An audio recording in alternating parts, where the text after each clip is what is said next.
Whoa, we're live. Yay. Hey, I'm going to play this intro video real quick so you guys can see it.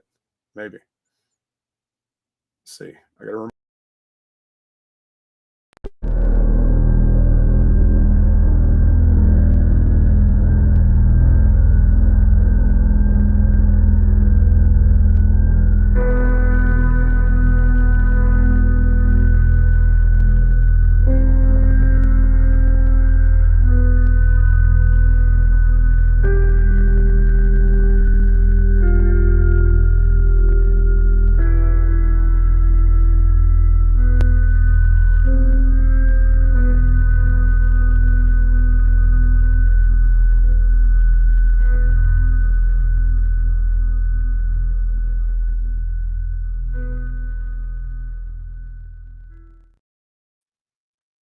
Oh, let me remove that. Hey, everybody. It is 11:19. It's 6 p.m. Sorry, I'm about an hour late, later than I normally am on this day. But we had to I had to film our Christmas episode of True Crime Myths, Legends, and More. And today we're live. We're live on the interwebs, all of the things. We're out here. This is our very, very first live. So I'm kind of curious to see how this is going to go. Who the hell knows what's going to happen? And with me hosting the show, who knows? We might get canceled in the first 30 seconds, but that's okay because we are currently live on StreamYard. We're live on Facebook. We're live on YouTube. And much to some people's chagrin, we are also live on X, used to be Twitter. So we're live on there too. So I don't know. It was one of the selections, and it was already connected, so I did it anyway. So poo on whoever. So tonight we've got some other special guests that are going to be joining us for these lives, directly coming from True Crime Trivia. That we used to run on Clubhouse. And now we're going to kind of mix some of that into this. But we have both the infamous Mary and Sherry. So I'm going to bring them up here in a second. They're waving and they're not even on stage yet. I'm going to bring them on. Like, I get to watch them backstage and laugh. I think Sherry just gave me the finger. That's great. So we're going to bring them here on stage here in just a second. Sherry is our contact out there in New York, very, very New York, which is great. It makes me remember the times I was back on the East Coast living it up. Now that I'm in the middle of the country, or I guess the middle eastern half of the country. And then we also have Mary, who is our media contact from the UK, Scotland specifically. So all of you know that I have spent some time on the Isle of Skye and always have loved Scotland. And so we have our Scottish correspondent out there with us tonight. We're going to talk about a whole bunch of stuff. If you guys have not checked out the website, check that shit out too. If you have not checked out the podcast yet, make sure you go on there and check it out. Go like, subscribe, do all that stuff, comment. Yes, engage, do the conversation thing. We need that because it bumps us up in the algorithm. By the way, you should like this right now. Click it and do all the shit, whatever that is. Do it so we bounce up in the algorithm and we are one step closer to being monetized. Monetization is good. It doesn't cost you anything, but it certainly helps us continue to bring you content and bring on people and have new stuff and talk about things. So make sure that you do all of that. Like and subscribe, share it with the rest of the people out there. And tonight we're going to talk about our last episode was with Dr. Mark Hewitt. And it was with, we talked about the Zodiac killer. So really excited to talk about Zodiac a little bit tonight. We're going to focus on that. We'll do some trivia from that. And I'll see if I can screw up both Sherry and Mary on some trivia. You guys can answer too. Matter of fact, I'm going to bring it up here on Facebook and see if y'all can if I can follow the chat there. I got like 3 devices to figure out all these chat things that I need to figure out. And you guys will learn along with me on how this actually works, because I don't have any idea. So we're going to figure it out together. And hey, oh, yes, there is. There's somebody watching on YouTube right now, or at least I think that's what that is. I don't know. I've got to pull up the other stuff. But oh yeah. Okay. Well, there you go. So we're going to talk about Zodiac. We'll talk about some current events because there is some big stuff in the true crime world that is happening right now. Mary is going to have some for that because she likes to keep up on all the new stuff. And without further ado, I'm going to bring them both out on stage. Here we go. Everybody say hi to Mary. Mary. Hi, everyone. Hey, And there's Sherry. Hey, Sherry. There we go. The 3 amigos. So all right, I'm gonna pull all this stuff up if I can figure it out here. How are you guys doing? I'm good. Nervous. Nervous? My lamp is going to go on fire. You know, just a typical New York thing. Seriously. Oh, That yeah. lamp behind. So, hopefully nothing blows up or anything. That could be bad. You don't know. Things happen here. I got to tell you, I don't see any live stuff on Facebook right now.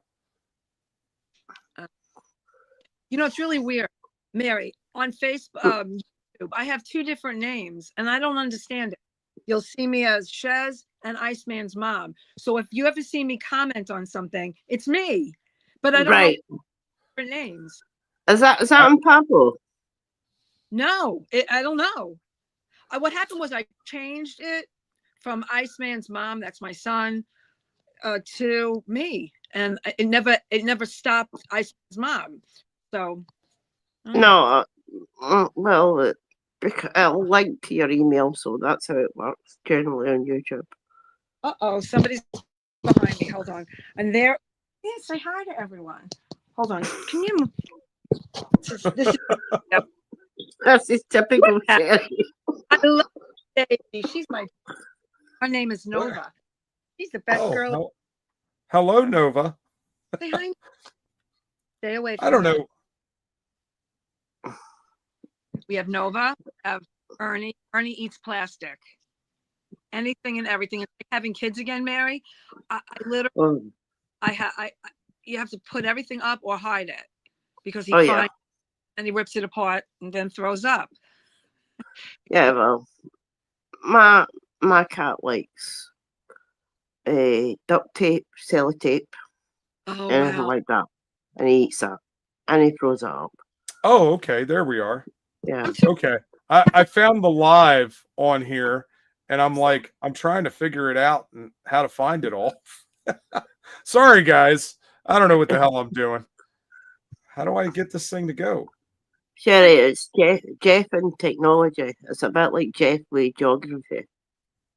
Oh, look, what the hell's going on? I don't know. I don't know either. I want to bring it up so that I can at least answer if there's any questions or anything on YouTube, because I can't find it playing on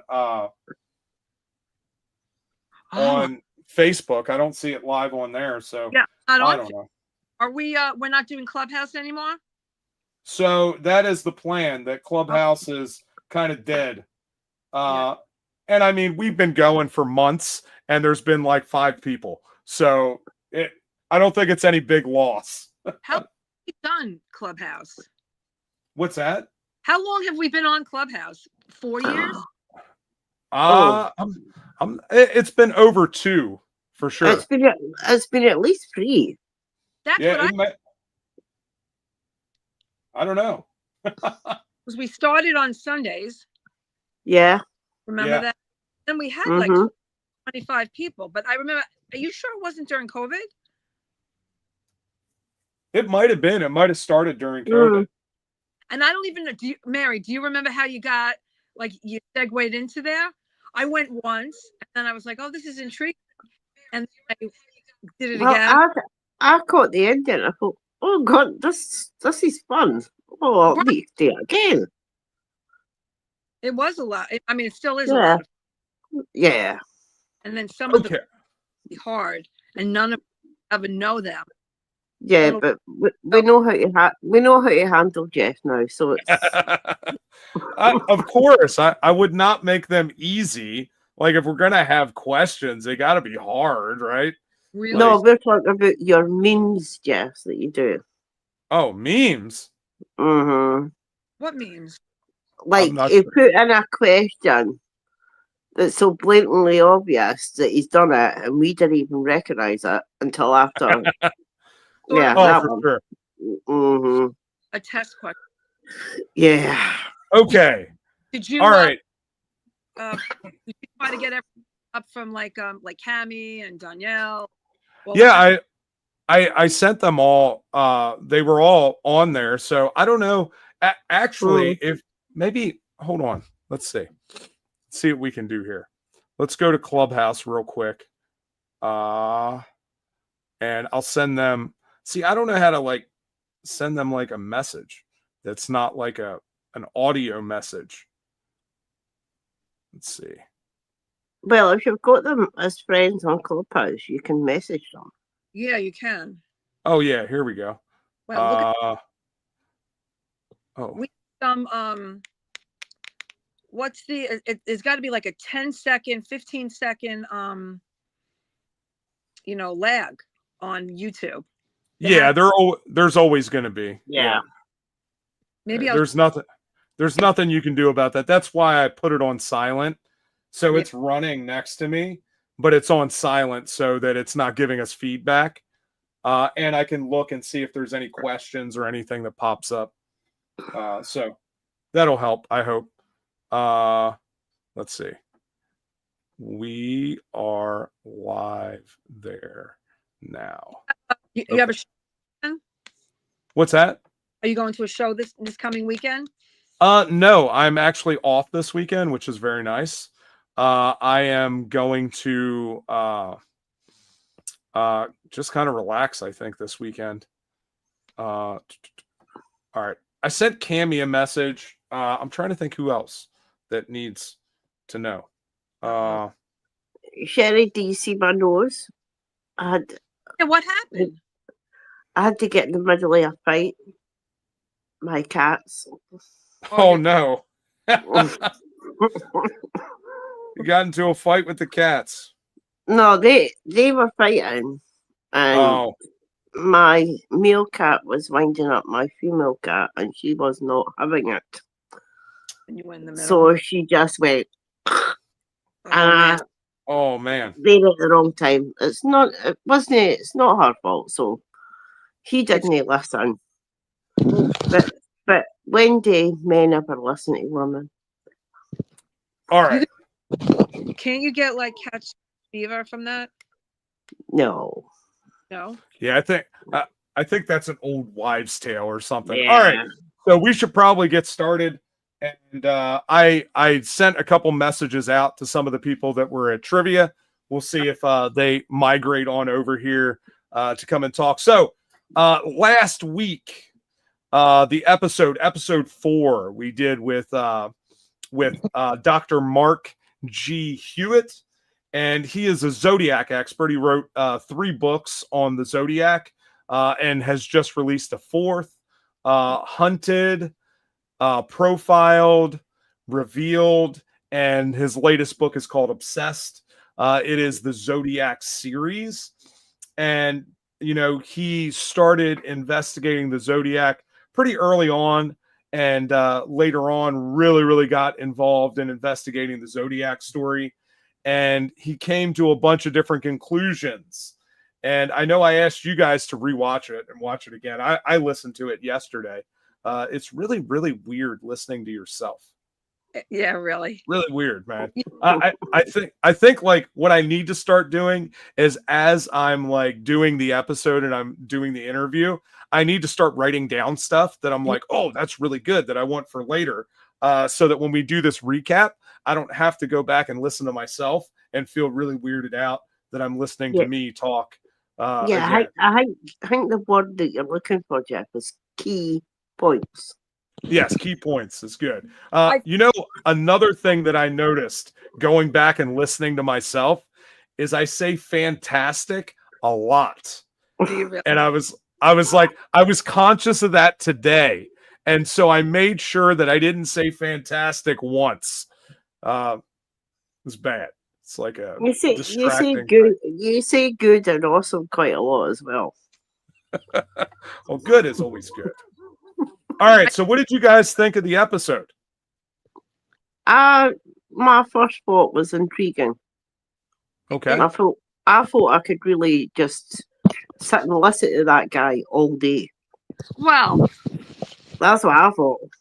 is he on here? That's all. I found him to be really knowledgeable. Mm-hmm. But if you, Jeff, that was me that wrote. I don't know. Was it Iceman's mom? I have questions, and I don't know. Just some of the things. Not that I'm an expert at all. I just had some questions. Sometimes when you know so much about somebody, or that you do a lot of research, I don't know. I mean, he thinks he's the Unabomber too. Is that what? Not the Unabomber. What did he say? He thought he was. Do you remember? He believes that Ted Kaczynski is the Zodiac. Yeah, Zodiac. Right. So okay, it might have been around the same time. I don't believe that. And I also remember something where he said that you were wrong, where it wasn't the brother that. Oh yeah. But I'm going to tell you something. I remember seeing an interview with the brother, and it was the brother that said that how it was very difficult for him to give him up, and la la la la la. So I mean I could go back those years to look at that interview. So that's incorrect. Like just certain things. I don't know. So the what he was saying there about the brother is that the brother didn't believe it. The brother didn't think that he was the Zodiac, and he wasn't the one that turned him in. It was actually the brother, his wife, Right. that read it and said, "Oh my God, we need to look at this. I think it sounds similar." And so he was like, "Oh no, it can't be." And she ended up convincing him, and she actually led that kind of to turn him in. It was led by her and not the brother. Now later on, the brother said, "Oh yeah, I guess it was." Okay. But at first he didn't want to believe it, and he wasn't the one that initiated that. So, and I, just like you, remembered that when we watch all the documentaries and everything, that it seemed like it was the brother that turned him in. Right. But apparently it wasn't. And this is one of the things that, a lot of times when we do these interviews and stuff, we have this mindset because we watch all of these documentaries and read all of these books, that all of the stuff that we see, that we pull together in our minds, is the absolute fact. And when you look into the actual evidence, a lot of times that's not correct. It's just somebody's opinion, or they decided to try to make it a little bit shorter because, for whatever reason, and we end up coming to this conclusion, or our minds, when we watch it, are just kind of gloss over that. So it was neat to have that, and to get that, correction, because I don't know all the information, right? I look at these stories and I try to dig as deep as I can, but I'm never going to be that guy that has dug so deep and spent years looking at all the transcripts and everything else. That's not what I do. So, we talk about it. But yeah, I thought it was interesting. Mary, do you think he's the Zodiac killer? All right, let's take a poll then. Yeah. Mary, who do you think the Zodiac is? I don't think it's the bomber. Well, that was not what I asked you. I said, who did you think the Zodiac was? I can't really put it down to one person, to be honest. You think it's more? I think it might be at least a couple of people, but I don't think, me personally, I don't think there was a Zodiac killer to begin with. Interesting. So, okay, so we'll put a pin in that and we'll talk about that Mm-hmm. because that is a whole nother host of topic. So all right, what do you think, Sherry? I don't know. I mean, after him saying that, it was almost like for me a prolific statement, and I just literally stopped. I know where I was when he said that. I was in the kitchen, and I stopped.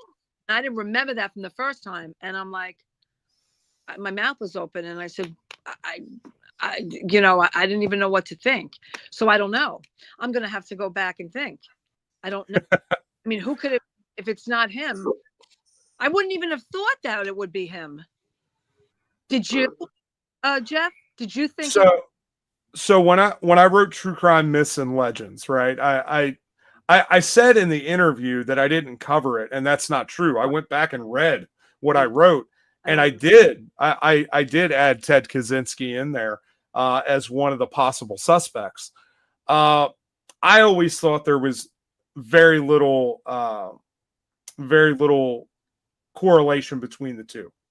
I will tell you that after talking to Mark, that my opinion changed a little bit.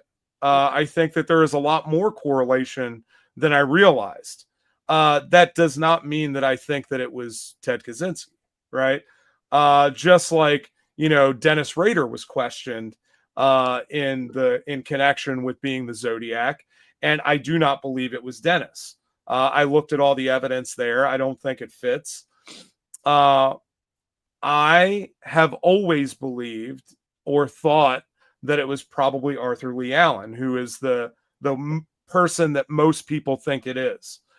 I will tell you that after watching This Is the Zodiac Speaking, which is the newest documentary out there that Netflix just put out, that I don't know that I think it's Arthur Lee Allen anymore. And I'll tell you why. Even though that documentary is completely focused on pushing the narrative that Arthur Lee Allen is the Zodiac, and they come out with all of these people that say they believe it, that they knew Arthur, that they went to school with him, that they were students of his, and he did all this weird shit, and these events happened and everything. The reason why is because at the end of the documentary, they do all this lead up to saying, this is Arthur Lee Allen. It's Arthur Lee Allen. And then at the very end, they say that they have new evidence, right? Right. And their new evidence is a knife that Arthur was supposed to have given this one kid because he found it in his trunk when they were changing a tire. He finds this knife in there and it has blood on it. And the documentary ends with them giving no information and no DNA on this knife that they now have that supposedly has blood in it. Like, whose blood was it? Was it Arthur's blood? Was it somebody else's? Was it connected to one of the victims? And the fact that they ended the documentary there gives me a lot more questions than I had answers. Right? Yeah, I thought it was a bit late, to be honest. I feel like the documentary had a lot of great buildup and ended with like a fizzled fart. Honestly, yeah. Like, why do you end the documentary there? Like, if you had credible evidence, and what it tells me is that DNA result came back inconclusive. Oh, okay. Right. So they don't have any real evidence. There is no new evidence. It's still supposition. Who knows what that knife was there for? I don't know about you, Jed, but I thought, like, it's building up, and it's finally going to reveal who it is. Yeah. And then at the end, it left me thinking, like, what the? Yeah. Huh? I was upset when I saw that there was only like 3 minutes left, and I was like, "Are you guys going to tell me? Like, I want to know. Is it Arthur? Was it Arthur? And of course, Arthur Lee Allen, up until the day that he died, denied that he was the Zodiac, right? Even though they do give information that this one guy had this random, like, he went to the jail to see him, and he supposedly confessed and said that it was him. again, none of that is documented. So we don't know. Did that conversation actually happen? Is it just what he believes? Who knows? Like, we can't take the testimony of somebody and there's no evidence to back it up. I could say that, Charles Manson was Jesus Christ. Even though we know it's not true, I could say whatever the hell I want to say. It doesn't make it true, right? No, but it depends on who you ask. I mean, if you ask his ladies. Oh, that's true. So circling back around, you mentioned something interesting, Mary, about let me give my official stance. I don't know. I have no idea who the Zodiac was. I think there's a lot of strong evidence for Arthur. I think there's a lot of interesting evidence for Ted Kaczynski now. I don't think it was any one of the other guys.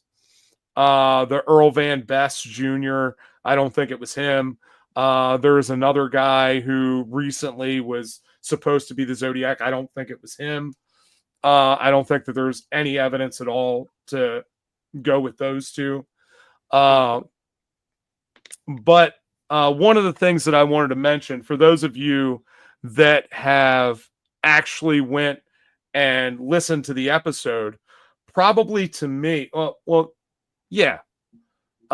me, the most compelling evidence that Mark had was the comparison of the books that Ted Kaczynski had and the handwriting of the Zodiac.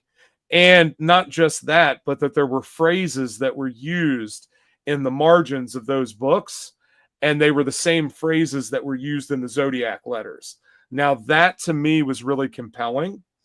And that I wonder, of course, I haven't looked at it. I don't know if it's consistent. I don't know the actual research. But if that is true, then I think that lends some interesting things there. Now, that doesn't necessarily mean that it wasn't just Kaczynski that wrote some letters, right? Okay. So, we don't know what that really means, but to me, it's substantial because what I know about people, like I already mentioned, I use phrases, I use words that are part of my vernacular, right? And I write a certain way. If any of you guys have read anything that I write, I have a certain style of writing, and that doesn't change a lot, right? And so to me, that's an interesting thing when there are phrases that are used when this genius, because even though Ted Kaczynski, a terrible person, he had a genius IQ. And what we know about geniuses is they do certain things. They have certain quirks. Often they read things and rewrite them. Often they will write in the margins. And it was neat to know that Kaczynski followed suit with that, and he did those things. And so to me, that was really compelling. Before we get into the myth of the Zodiac, what did you guys find compelling about what Mark had to say? I can't put it down to one thing. It was just the way that he was telling the way he went through, like he's, investigating all of this. I just thought it was pretty interesting. But it left me with sort of thinking, well, sort of the same as like Jack the Ripper. I don't think anybody will even find out this.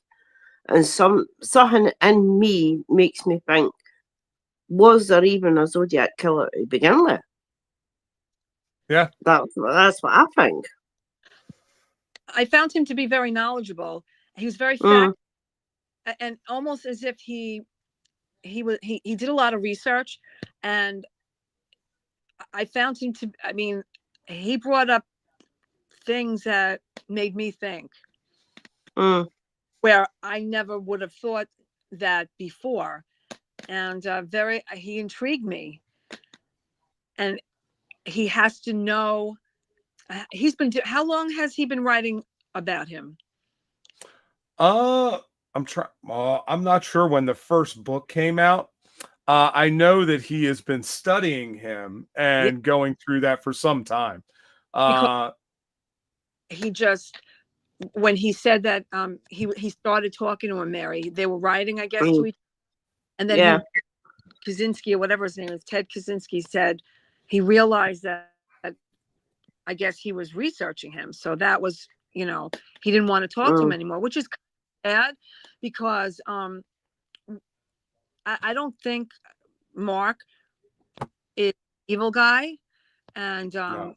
it would have been nice to have a lot more information directly from him. I found it very intriguing. I didn't know he was a schizophrenic. Did you know that, Mary? I didn't know that. No. And that really shapes shapes people. But why didn't why didn't he get help when he was a kid? Well, you're talking about, a time where a lot of those people didn't get help because what would have happened is they would have ended up in an institution, Yeah. right? And they would have been thrown away, and had all kinds of experiments and stuff. And to say this, I know that from personal experience because that's what happened to my dad, right? He ended up in an institution. They said that he was a paranoid schizophrenic with homicidal tendencies, right? And so they did a bunch of spinal taps and stuff on him and eventually tried to kill him. And he ended up getting out. But, so there you go. More of my lovely history. It slips out every once in a while, and you all wonder why I am the way that I am. I come from crazy stock, right? But along with that, one of the things that I thought was kind of cool, and it got brought up in the episode, is that I never really thought about the correlation between the time of someone's life and what that might look like as a killer, right? And we all evolve over time. We all change our ideas and our methods and stuff like that.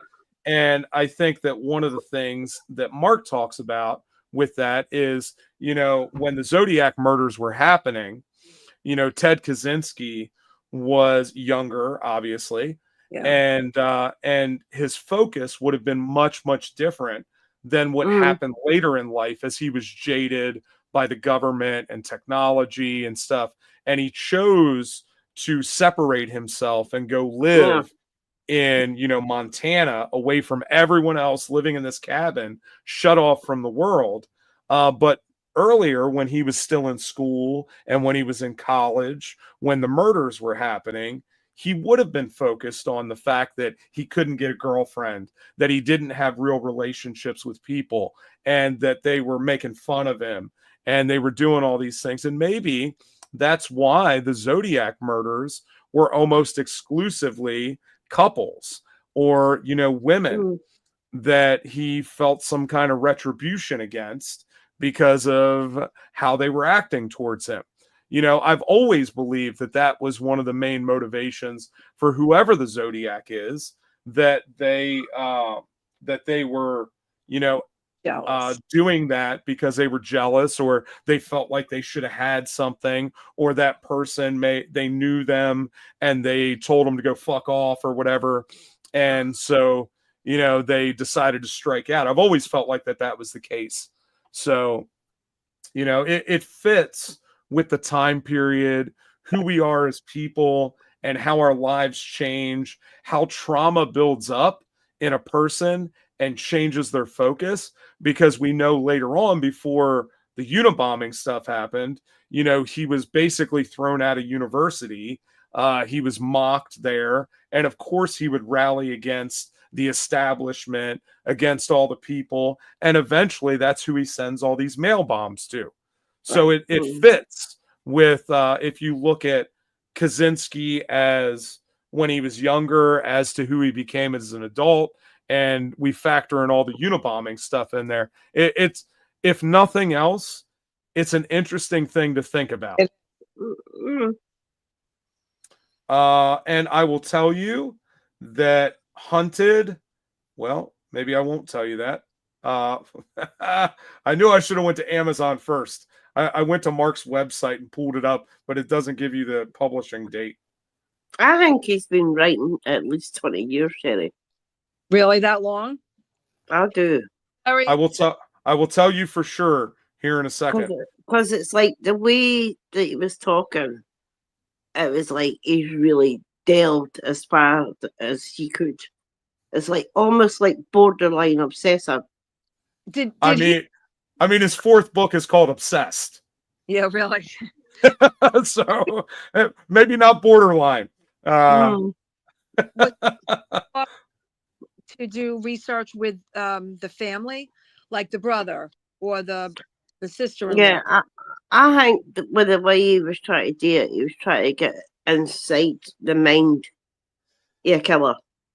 So the publication date for his first book, Hunted, 2022. Oh, so it's wow. So he's really done a lot in 2 years. So no, he's been researching far longer than that. And that brings me to our first trivia question. Well, here we go. Oh, trivia. I'm gonna see if y'all caught this one. So when did Dr. Hewitt first start digging into the Zodiac case? Like really digging in? Was it 1984, 1991, 2006, or 2012? I'm going to say 84. Because I remember him saying that he was interested, then he started corresponding with him, but that's my opinion. Okay. I could be wrong. What do you think? What do you think, Mary? I'm going to say 88. Well, 88 wasn't one of the answers. So what's the other one, sir? 1984, 1991, 91. 2000. Okay. Audiobooks channel said 2006. So we've got it's Cami is audiobooks channel. Cami. She's on there. Yay! So I saw it pop up and I was like, I didn't realize it was her. It just says audiobooks channel. And so she put, hey guys, Cami is here. So there you go. Cami's here. Yay. So she says 2006. So what I'm going to tell you is the panel is wrong again. Oh, man. Oh, what a surprise. And Cami is absolutely right. It was 2006. Yeah. Yay. So if you listen to Dr. Hewitt, what he says is that he really started digging in and he decided that he was like always had been interested in the Zodiac case. Right. And he had started, I think, in the 80s where he got interested, and he decided in 2006 that he was either going to go full in or he was going to drop it all together because like it was consuming his life and he needed to either jump with both feet or he needed to get out altogether. He decided to jump in with both feet. And in 2006 is when he really, really started digging in to the case. So there you go. Good job, Cami, for getting that one. Somebody's paying attention. Look, Jess, say that again. Always stirring the pot. Okay. So Mary talked about this. The Myth of the Zodiac Killer is another documentary that came out and was on Peacock. And it is a really, really fascinating documentary. I think it's a load of shit, personally. You're welcome, Mary. But I think they do an interesting job. The guy who runs it, I can't remember his name, but he is the main guy that has come up with this idea that there was never an actual Zodiac killer, that he believes that it was many, many people, and that he believes that different people wrote the letters that were trying to claim fame And that is what we know as the Zodiac killer, that it was not just one murderer, that there may have been several different murders that were all strung together, and the person wrote these letters. He says that because some of the letters have different handwriting, that there are different phrases used, that everything after the first 4 letters is not the same person writing it. And in truth, I think there's something like 20 or 30 Zodiac letters. And there are some of them that are not, obviously not from the original writer, right? So there is some stuff there. There's some weight behind it. He goes through in the documentary and he shows, they go to some of the crime scenes and set it up. And he goes around and shows how he believes that it could not have been one person. There are several different crime scenes that, especially when we're looking at the gun, the forensic gun evidence, whatever, the bullet evidence and stuff, where he says that, you know, one person was shot from this position, and if there was only one killer, they would have had to walk all the way to the other side of the car to get the position to fire at the other person, which means that it must have been 2 people. So, and it's interesting. There's some weight to it. There's, it's compelling. The problem that I have with it is that the letters that were written and the crime scenes correlate with one another so well. There are things that are released in the letters that no one would have been able to know unless they were there. And then the other big thing is the Stein, the shirt that was cut up and given to the police. The only person that could have done that is the killer. It's the killer. You know, and so to me, then it becomes, it's got to be a consistent person, because that consistent person who wrote the Stein letter also referenced all the other letters and referenced some other crime scenes that they may or may not have known, which is interesting. But so there's a whole set of murders that happen. I think like 6 to 12 murders or something that happen south from where the canonical Zodiac murders happen in Riverside, right? They're nicknamed the Riverside murders. So Sherry Jo Bates is the first one of those. And I mentioned that in the podcast. We talked a little bit about that. And he is not sure that that is one of the actual Zodiac murders. I believe it probably is, personally. I think all of the Riverside murders probably are attributed to Zodiac. They're so similar, and the letters that were written later on are almost identical to how the maybe not the way, but the style in which it is written is very consistent with those first 4 Zodiac letters. The way that he speaks, how he talks about the victim, how he talks about why he did what he did, is really, really interesting to me. And those are all before this is the Zodiac speaking letter. See, that's what I think. I think whoever it is, I don't think it's one person either. I think it might be either 2 or 3. But I think that was the murders that are not attributed to the Zodiac. I think that was a build-up to learn his craft. Yeah, for sure. For sure. I think that, yeah, when we look at these different serial killers, one of the things that we notice is that they all, I don't want to say it this way, but they test things out over time, right? They start out this way, and they, for lack of a better way to say it, they get better at their craft as they go along before they get caught. And so I think you see that progression with Zodiac. The Sherry Jo Bates murder was messy. It was something that was, you know, not what you would see later on from the Zodiac, even though, you know, and he mentions in the letter that there are more down there, that may not even be the first, that there may be more before that we don't know about.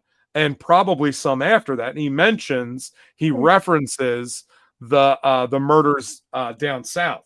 So, you know, it's interesting to know, like, you know, isn't it? You know, some people don't believe it at all. Some people believe it wholeheartedly. Now, the interesting thing is, and I'm curious about this from you, Mary, do you believe that if there were 2 or 3 people that they all worked together, that they all knew what they were doing? Yep. Okay. So you believe it was several people that all were doing this together. And that is a possibility. But what would the purpose of that be? What, a group of disgruntled people? You know what I'm saying? 3 of them, or 2 or 3? Well, here, look at it now. We have, you know, and we can't really do this, but if we look at our society now, you have these men, right? We now call them incels, right? That go around and they hate women because they are unable to get a lady, right? They're unable to get what they want, so they use all of this misogynistic rhetoric to throw at these women because they're either not able or not looking for the right person, or their standards are too high, whatever the case may be. They get bitter about it. Now, I'm sure back then there were people that felt very, very much the same way, right? The outcasts of society. Doesn't necessarily mean that's true, but, you know, I could certainly see that happening now, because there are some people out there, if you go on the internet, they talk some crazy shit. And like, I don't get it. You know, I mean, I'm not Casanova, but I'm also not a bad looking guy. And I just can't understand why people can't find their tribe, and instead they decide to become very misogynistic and abusive towards women because they don't get what they want. Well, fuck what you want. It's not about you. It is about 2 people coming together and sharing something special between the 2 of them. And, you know, whether that is whatever, you know, or just having a little fun or whatever. But I think it's terrible that there are these men out there that feel this way. And I think it's even worse that we live in a society that gets them to the place where they have to feel that way. But, you know, if you grow up with all of this bullshit that you believe that it's okay to, you know, to assault people and to do this stuff, well, you deserve whatever the hell you get. And if somebody cuts your wang off and throws it on the road, that you deserve it probably. We went way down the rabbit hole with that one. I am not a fan of the incels. I'm not a fan. Fuck those guys. Anyway, y'all want to come at me on here? Fine, come at me. I think you're fucking low life pieces of shit and ought to get what you deserve. Anyway, I try not to take a stance. Yeah, but they all need to like our John Bobbitt, don't they? Yeah. Anyway, so I mean, it's funny because we talk about all these killers all the time. They are also low life pieces of shit that get what they deserve, right? So, okay, so we concluded that Mary believes there was more than one, and they all knew each other and they did it together. You know, it's not the first time. If you look at, nope, that's the wrong one. Chicago, the Chicago Ripper crew, right? Robin Gecht and his 3 friends, right? They went around, and of course, Robin worked with Gacy and knew Gacy, but then went around like doing these crazy satanic rituals and killing women and, you know, drinking their blood and passing around their breasts and all kinds of nasty stuff.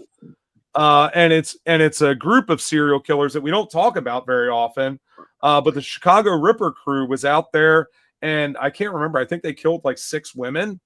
You know, and it's a crazy, crazy story. But here is another group of people that got together and did something together, and you know, they had this idea, and you know, so it's not out of the realm of possibilities that a group could get together and do something like that. But they were in court. This was in court.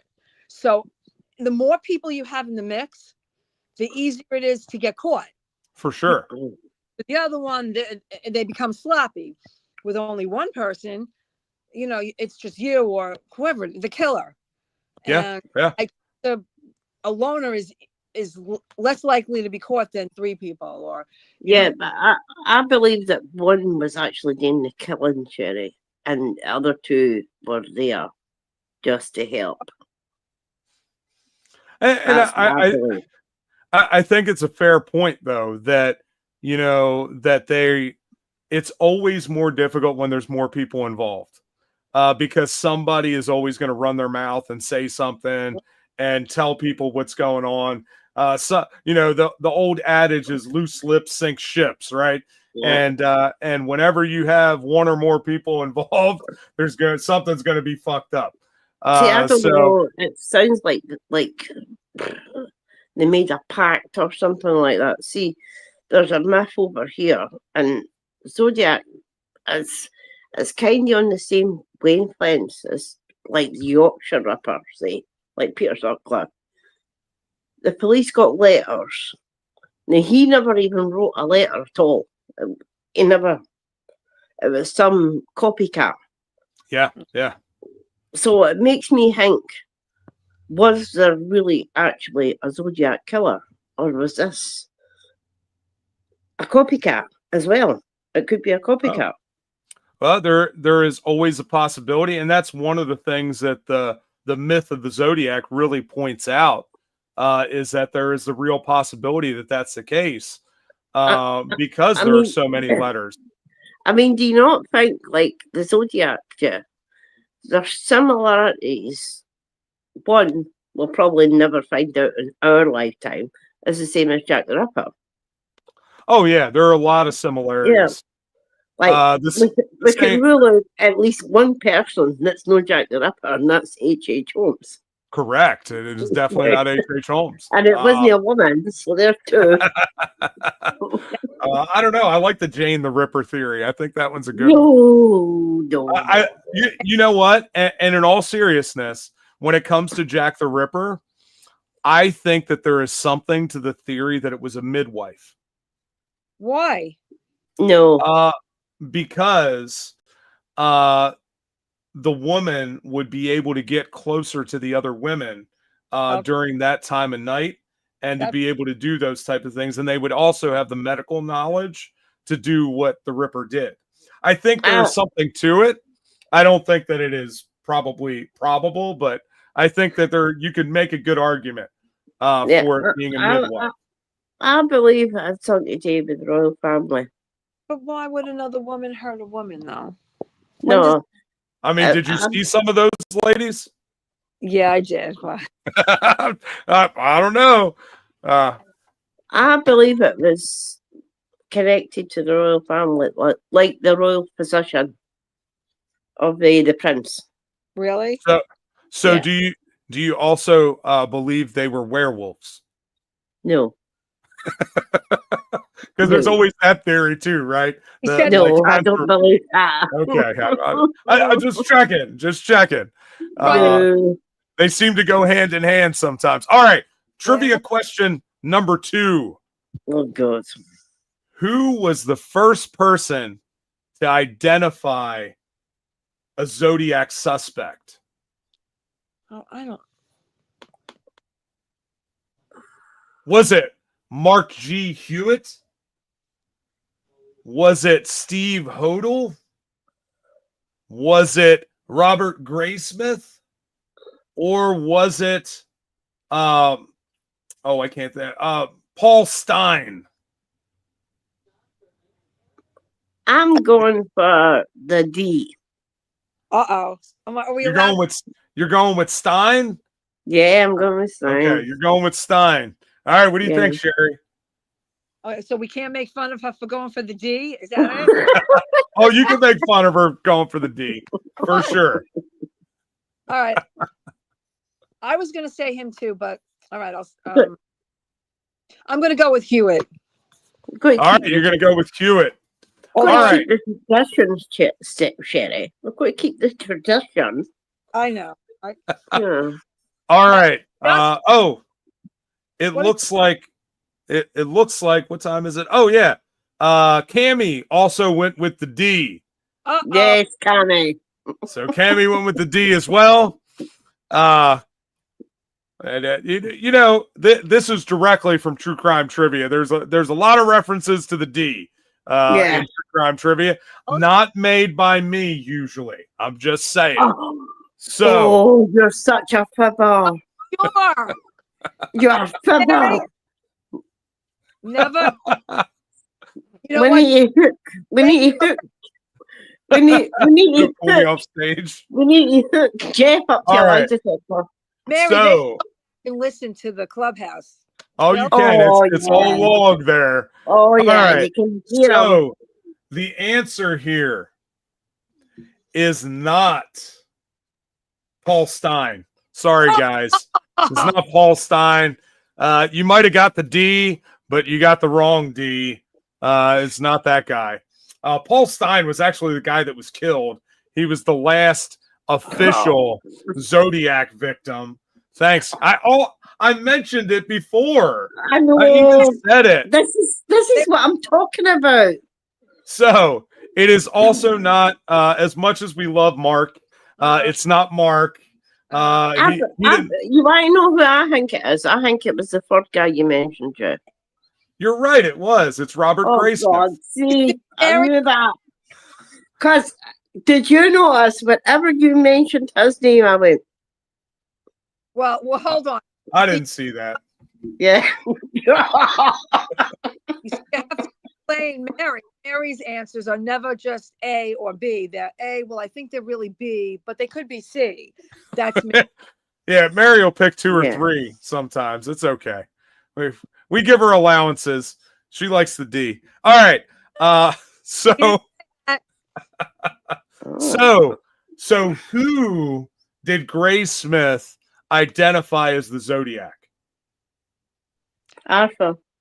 Apple people, whatever that guy's name is. Apple people. I don't know. Right? Alex. Okay, Arthur. was it Earl Van Best No. Jr.? No. Was it Rings a bell. was it Arthur Lee Allen? Yes. Was it Ted Kaczynski? No. Or was it Steve Jacobson? No, I'm I'm going going to go right out there and say the first one. B. Not the D. Even though I think it's Arthur, but I think the first one. What is Cammy? Okay. I don't know. Cammy hasn't said anything yet. She might be on a delay. We'll give her a second because she's on YouTube, so it may take her a few seconds to get there. I'm looking over at my YouTube right now, and we're laughing still. So, okay. Cammy has said hers. She believes it's Arthur Lee Allen. C, B. Yeah. A.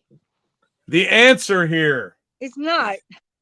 is absolutely Arthur Lee Allen. You got No, one right. that's- Yeah. Got Yeah, it. Mary got it. Yeah, I I think got Mary. it wrong. I think Mary's at 0 right now, right? Oh, look, he's teenage. You know, Mary. All right. But let's So here you go. What was the name of Graysmith's book? Was it Zodiac Kills?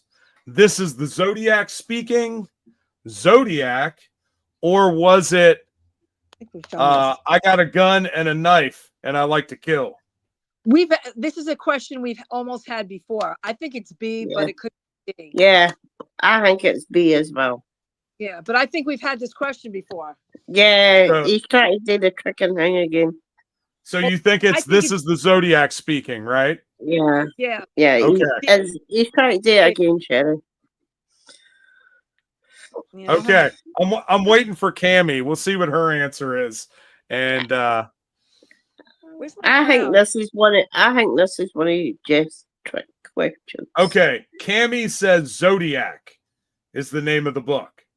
Okay. And everybody should just follow Cammy because it's Zodiac. Wow. Oh, I'm gonna win the crown. Zodiac Oh. is the name of Graysmith's book. Matter of fact, I have it right over there.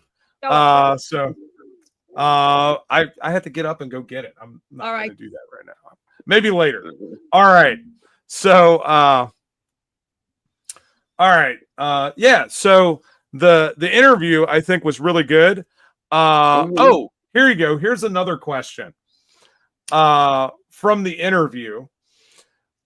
Okay. Why when I asked Mark about Kaczynski, we had talked about Kaczynski had stopped talking to people. Right. Why did he think that Kaczynski stopped talking to people? Was it I don't remember. that he believed he wanted to be alone? Was it that he hated people? Did he stop talking to people because he had cancer? Or was it because he was hungry and it took too long to write? Well, we know he had cancer, but is that the reason talking to everybody? I don't. No, I would say B. But he was hungry and he needed, right? What does that mean? I would say B. Well, what is? I'm hungry. I can't.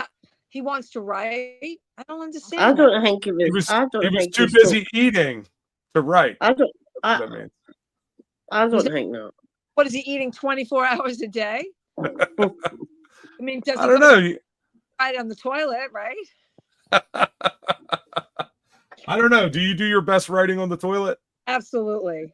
I do not. I do my best writing at the dinner table. When I was in college, when I would study, I would go into the bathtub and like study for hours. I don't know. That's the only way I could concentrate because there was no outside noise. I would. I think he stopped because he just basically hated people. Okay, so Cammie said that she doesn't know, but she wants to go with the D. Oh, okay, no. So I think so. I don't know. All right, I'll say because he had cancer, which is not really the truth, but I'll say it anyway for lack of a more oomphy answer. Okay, so we don't know the actual answer to this question. Oh. However, Mark said when I asked him in the interview, he said that he thought that it might be because he had cancer. Right? And he thought that, he had been given a diagnosis that he had like 6 months or 2 years to live, and that he had decided that that was it. He just wasn't going to talk to anybody else because he was dying of cancer. Oh, I think I got one right there. No, you got that one wrong. You said hating people. That was not the answer. Well, good. Sherry got it right. Good for you, Sherry. Well, that's because. All right. I got one more trivia question for you, and that's it tonight. Okay. Why did he not do any interviews? Was it because he hated people? Was it because he had cancer? Was it because he had restrictions that they wouldn't meet? Or was it because he wouldn't use the technology? I think it's C. I said that. I'll say he wouldn't use the technology. Okay, technology. Yeah. C. D. Okay, so Sherry went with C. C. Mary goes with the D, and we'll see what Cammie's going to go with here in a second. C. See, we're still.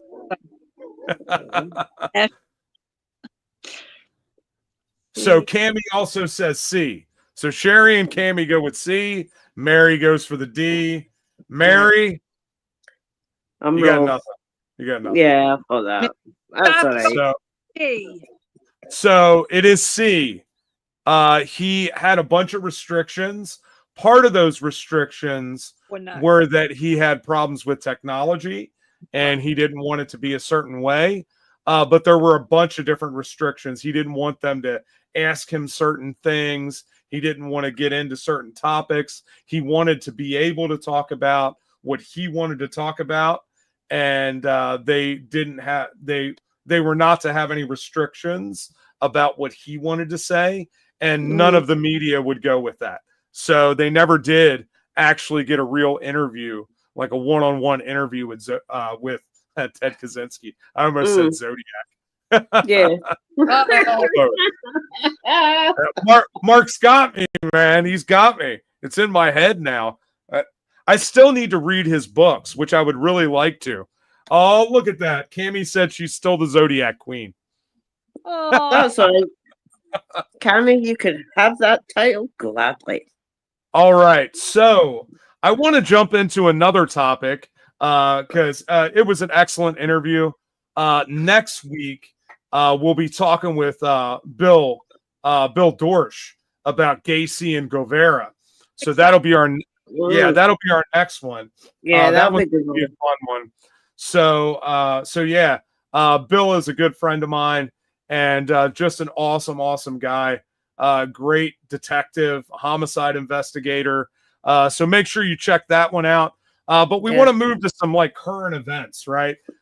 Just in the last week, well, not last week, but I think a week and a half ago, the Delphi case ended, right? They convicted Richard Allen of 4 counts of murder. 2 of them were felony murder, which means that they believe that he kidnapped the girls and then that kidnapping led to their death. And he was found guilty of murder. So, okay, I'm going to ask the panel, what do you guys think? Do you think that Richard Allen did it or not? Sherry's already saying no. Mary, what do you think? Undecided. Undecided. I'm going to tell you that the conversation that I had with Mary earlier was not the same. She was very decided that Richard Allen was guilty. That's what you told me. No, Jeff. No, Jeff. No, that is untrue. That is untrue. I'm going to. Half of me thinks that he did it. The other half of me thinks that he didn't do it. So what you're saying is you're bipolar, is what I'm hearing. Respectively. Okay. I don't remember. Certain pieces of evidence. I don't know. That are linked to him. This is what makes me think, because I watched before the sentence. What evidence? It's just certain things. Like his lawyers were trying to do, and I think the guy had nothing in the courtroom. His face was totally blank. Nothing. If you're innocent, you'd be shouting it for the rooftops. Well, I mean, here's the thing, and for that specifically, he knew that Judge Gall was not having any of that shit, right? Yeah. Like he would have been in contempt of court so fast. She did not like him to begin with, and she did not want any of the other evidence, like the possibility that there was more than one person, that it may have not been him, it may have been a whole different group of people. She would not let any of that evidence even in at all. And so, like, I can't imagine that he would have felt comfortable even making a peep in that courtroom, because she was really on their ass the entire time. So I don't know that has anything to do with it. I think you could possibly get a retrial out of this. I think appeal. Yeah, I think there's going to be an appeal for sure. Now, here's the thing. There's a big if there. It's if Richard Allen makes it to appeal. Yeah. Right? Because there is a good possibility that he either kills himself or somebody else kills him. Now, I don't think that means that he's guilty. I think that he's just so out of his mind and he has been so abused by the system that I don't think that he even knows like how he's going to react at this point. So I would not be shocked to hear that he's committed suicide or another inmate has stabbed him to death or something. I'll tell you what I think. I do not believe that Richard Allen is guilty. If he is guilty, because I don't know for sure, My gut tells me that he isn't. But if he was there, he wasn't alone. I don't believe that even if he did do it, that he could have possibly done it alone. There has been talk about the fact that he may have drugged the girls, but there was no drugs. There was a toxicology report done. There was nothing found in their system. No. So he didn't drug them. So how else does one guy now, if you know about Richard Allen is 5'4". He's not a very tall guy. One of the girls was over 200 pounds. How do you control both of those girls and make like one of the things that they described at trial is that their throats were cut, but the blood went up the face, which means that they were either drugged forcibly, but there were no drag marks. I don't know how you get that done. There is also the belief that they were hung upside down, which is possible, which is why there might not be any drag marks.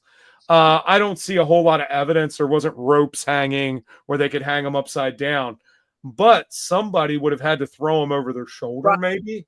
Right. I don't think that's what makes me think that it's still him. So the thing is, could Richard Allen do that? But what do you do while one of the girls is running around? Like, who's going to stay there after you've cut somebody's throat? You know, I don't know. I think it's a lot for one person to control two teenage girls, well, preteen girls, really. You know, I just don't see him being able to control both of them at the same time without more people being involved, if it was him. Now, here's the other thing that I have a problem with. They are saying that he is consistent with Bridge Guy. I don't believe that at all. The video of Bridge Guy is certainly a much taller guy. Yeah. He's not 5'4", that's for sure. And there are ways that they could do the forensics where they could test that. And it looks like Bridge Guy would have to be at least 5'10" or 6 foot. That is definitely not Richard Allen. So who is the guy on the bridge? I don't know. Now, the big thing that really got him convicted is the confessions, right? You know, the bullet evidence, which is complete horseshit, right? The lady that did the bullet evidence, the casing, or not the casing, but the bullet that they found under the body or whatever, she could never replicate that when they had Allen's gun. She had to fire a round to get the same marking or a similar marking. But this bullet was unspent, which means it's never been fired, which means if it was ejected, there's no way that could give you the same marking as a fired casing. It's not the same gun. The gun that was used had to be a different gun. It doesn't mean it wasn't Allen's gun. I mean, this is 5 years after the murders that they're even looking at this gun, right? So I think the police, I'm not saying that they're all bad, but biggest majority of them are bad, but I think some of the evidence was planted. I agree. I think that the bullet that was found in his home, that was found in that little hope chest or whatever, I think was probably planted by the police because they were trying to they believed that they had enough evidence and they thought that could seal the deal. Now, I hate to say that, but so without getting too gory into the details, there were items of clothing that were missing from each of the girls, right? If someone is going to kill somebody, typically that's what they're keeping as a souvenir, right? Yeah. Not a bullet that has nothing to do with the case, right? Because ultimately the gun was only used, if it was Richard Allen, the gun was used to get him down the hill. It was only used to control them.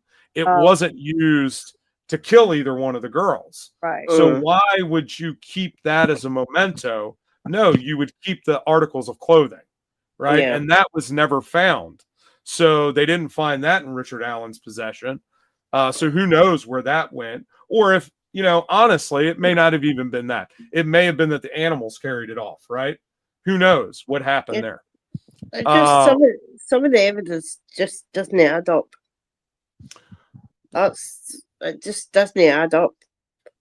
So what evidence would that be? Like the bullet and stuff like that. It just seems like too much for one person. No, I mean he's 5'4". Oh yeah, so he's taller than me because I'm only like 5'1", and it seems consistent. Maybe somebody that's probably like 5'11", 6 foot, something like that. Yeah. But even though he's taller than me, but he's still pretty much a small guy. Yeah. So I don't think he could lift a 200+ pound woman or whatever. And we're not talking we're talking about dead weight, right? And we all know that is very, very different, than, picking up somebody and carrying them around. It's different. So like, I've had experience, like, no killing somebody, but God knows I've tried. But no, I've not actually. Somebody that's been intoxicated, and I've tried to lift them, and basically, not happening. They're dead. They're a dead weight. You can't even lift them. You just basically leave them there. Yeah, for sure. So for somebody that's a 5'4" that's trying to lift something like that, there's no way. You would need to have power behind you. Yeah. Or you'd need help. So so the big thing that really got him is the confessions, right? There was something like, they said that there were 61 confessions. I think there were only like 12 of them that were actually played at the trial. And of course, none of us were able to hear those because it wasn't televised or anything like that. But we have the receipts from all of the different content creators that were out there. Shout out to my buddy Bob Mata Jr., who was covering it with Defense Diaries. Did a really great job of covering it. The Murder Sheet was out there covering it. There were many, many, many other ones that were out there covering it. But the other thing, Jeff, is, were these statements made under duress? There is the real issue, right? So here's what we know about the confessions.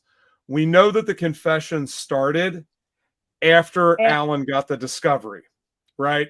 We know that he had the discovery from the prosecution, so he knew the details of what had happened at the crime scene, which is when he started losing his mind, and he was flushing shit down the toilet, and he was eating pieces of it, and he was eating his own shit. Now, this is a guy who has never been in prison before, ever, never even been arrested.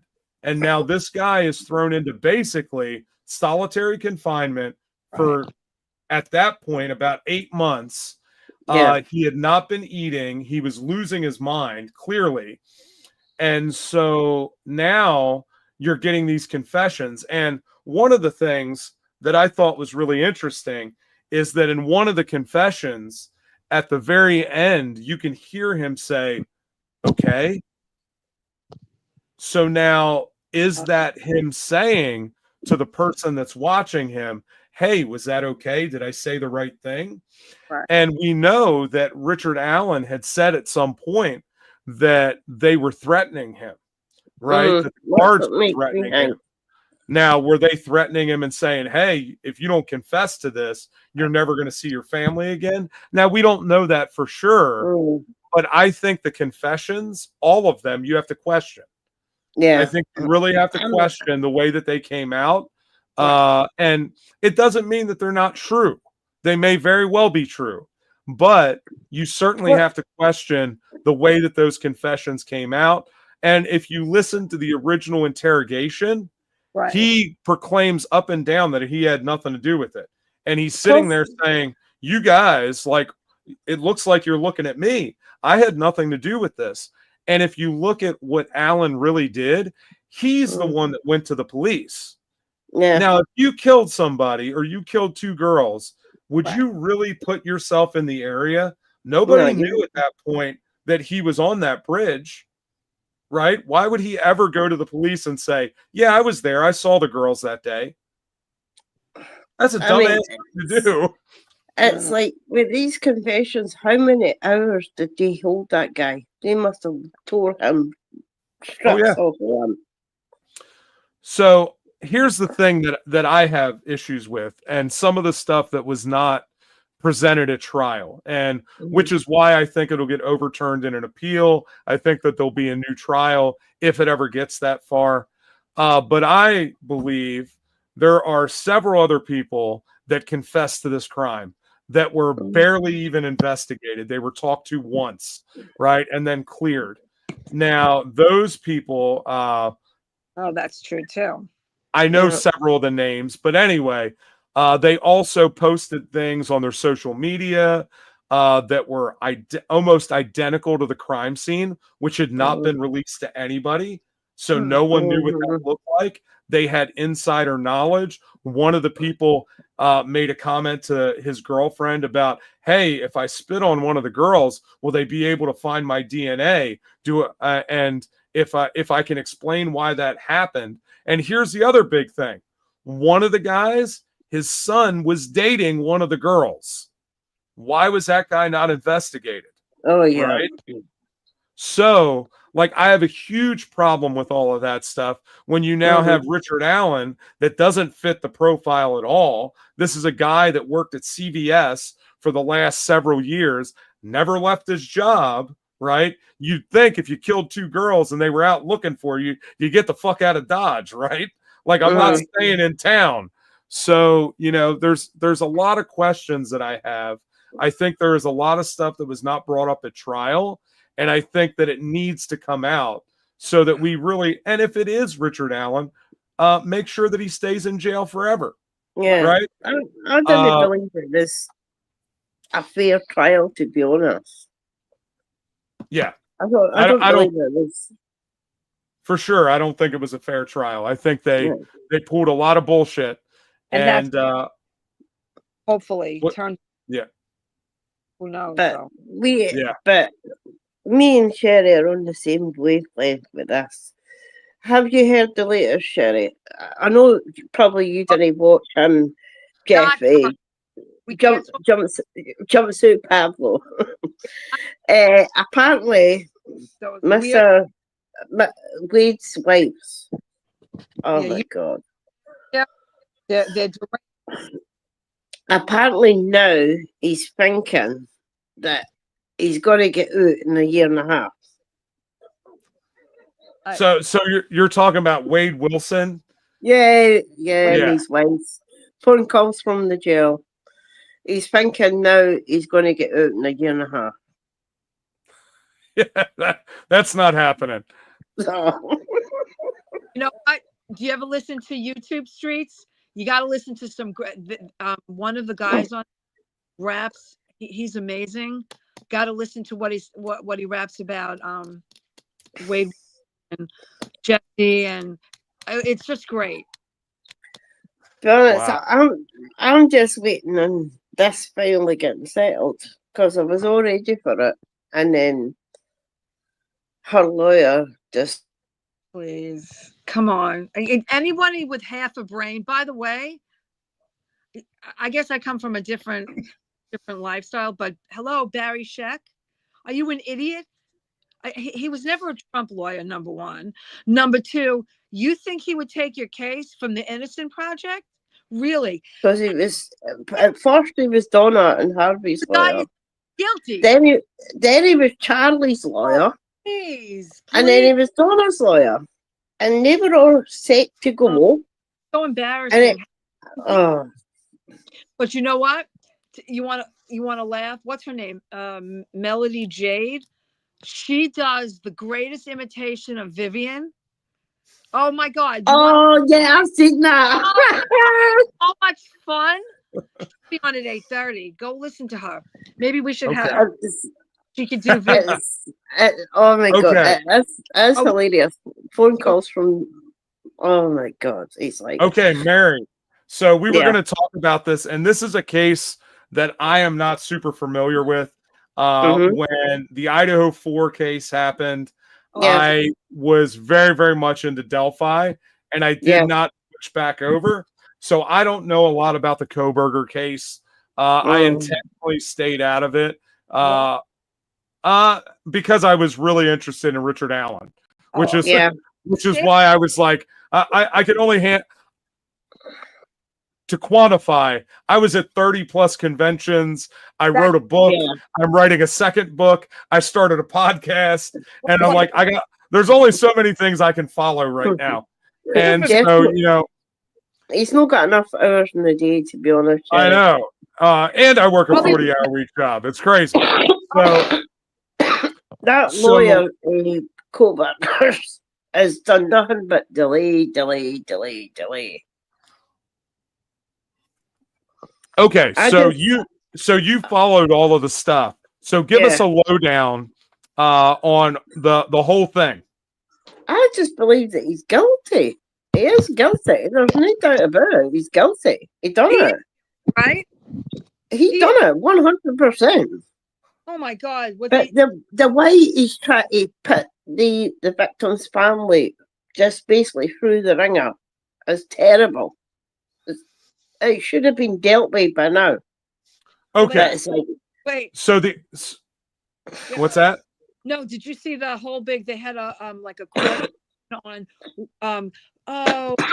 if he gets sentenced to death, they don't want a firing squad, or they don't want. Did you watch? This is another delay. That they're trying to figure out if he's going to get the death penalty, what are we going to give him? Okay, so let me take a step back.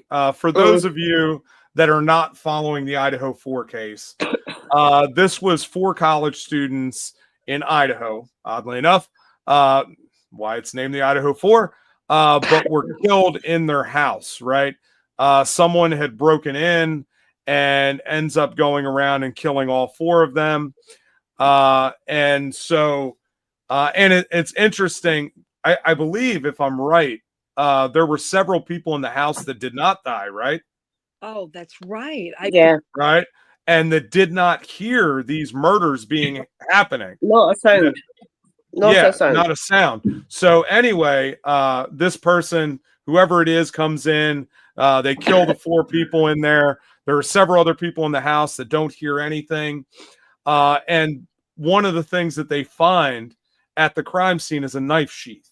Right now, what we know is Brian Koberger, who is eventually the one that is arrested for this crime and is currently on trial, went across the country and went to stay with his family right after this happened. They actually catch him, I think, on his way back or something. They caught him for some reason. He was in it. I think he was in the car with his dad. Yeah. Or a family member. So he gets caught that way. And so they seem to have some pretty good evidence.